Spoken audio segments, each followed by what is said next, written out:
Investment करायसाठी gold best आहे का सेन्सेक्स बेस्ट आहे? गोल्ड आणि सेन्सेक्सचा विचार करतो त्यावेळेला हे मला वाटतं की 3 ते 4 पॉईंट आपण इन्व्हेस्टमेंट करत असताना प्रत्येकानं विचारात घेणं गरजेचं आहे. लॉंग टर्म इन्व्हेस्टमेंट जर्नी जी आहे तुमची ती जर प्रॉफिटेबल बनवायची असेल तर मित्रांनो मी आज जो डेटा दाखवणार आहे, जी माहिती सांगणार आहे, ही खूप काळजीपूर्वक तुम्हाला समजून घेणं गरजेचं आहे. पाठीमागच्या काही दिवसापासून गोल्ड ETF असतील, सिल्वर ETF असतील, यामध्ये प्रचंड मोठ्या प्रमाणात इन्व्हेस्टमेंट सुरू आहे आणि यातली मेजॉरिटी इन्व्हेस्टमेंट हे क्राऊडला फॉलो करून केली जाते.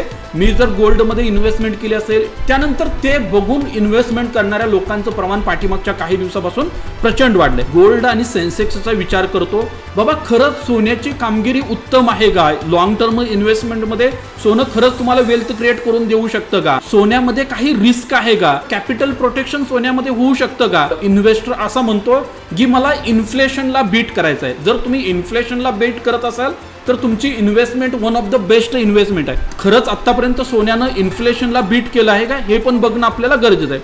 मित्रांनो पाठीमागच्या काही दिवसापासून जर बघितलं